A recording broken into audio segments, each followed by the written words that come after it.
mengapa lahan-lahan pertanian di Indonesia rata-rata asam dan terus-menerus semakin bertambah asam. Ini pH-nya ini di angka 4,2.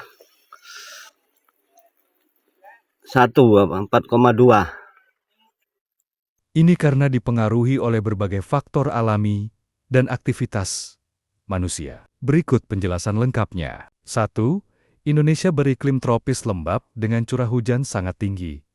Air hujan yang melimpah menyebabkan pencucian unsur basa seperti kalsium, magnesium, kalium, dan natrium. Unsur-unsur basa ini sebenarnya berperan menetralisir keasaman tanah. Jika tercuci, tanah akan didominasi ion asam, seperti ion hidrogen dan aluminium. Akibatnya, pH tanah turun, tanah menjadi asam. 2.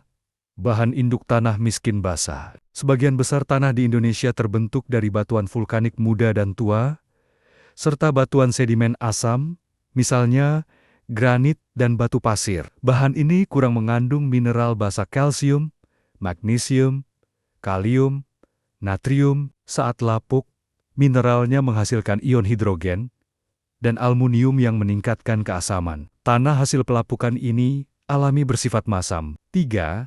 Penggunaan pupuk kimia secara terus-menerus. Pupuk nitrogen seperti urea, ZA, dan amonium nitrat menghasilkan ion hidrogen saat diserap tanaman atau teroksidasi di tanah. Akumulasi ion hidrogen dalam jangka panjang membuat tanah makin asam. Penyebab umum keasaman tanah di lahan pertanian intensif.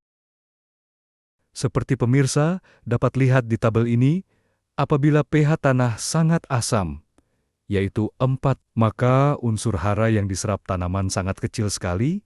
Apabila pH tanah naik menjadi 5, maka unsur hara yang dapat diserap menjadi lebih besar lagi, yaitu sekitar 50%. Apalagi kalau pH tanah mendekati netral, yaitu 6, maka unsur hara yang dapat diserap tanaman mendekati 100%. Untuk itu kita harus menjaga pH tanah, selalu menjaga pH tanah tetap normal, yaitu mendekati di angka 7. Sebab untuk menjaga efektivitas pupuk kimia sintetis yang kita berikan tetap terjaga, sehingga tanaman dapat tumbuh dengan tidak kekurangan nutrisi dan berstamina. Dengan aplikasi Puca Madu, dengan dosis dan cara aplikasi yang tepat dan benar, maka pH tanah akan tetap terjaga. Demikian juga kegemburan tanah di kedalaman perakaran menjadi lebih baik, sehingga daya simpan air akan lebih tinggi.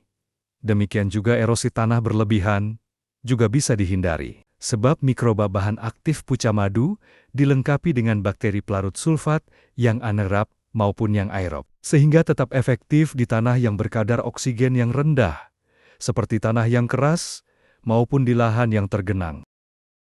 Dengan adanya bakteri pelarut sulfat tersebut, maka pH tanah dapat terjaga di kondisi normal. Dan juga mikroba bahan aktif Puca Madu yang berviabilitas dan bervitalitas yang tinggi, maka akan cepat berkembang biak dengan cepat di sekitar perakaran, maka kesuburan tanah akan terus terjaga. Berbeda dengan menggunakan dolomit untuk menaikkan pH tanah yang hanya efektif di musim hujan dan mudah tercuci. Sedangkan dengan Puca Madu lebih sulit tercuci dan tetap efektif diaplikasi di musim hujan maupun di musim kemarau, karena mikroba bahan aktif Puca Madu masuk dan hidup di sekitar perakaran.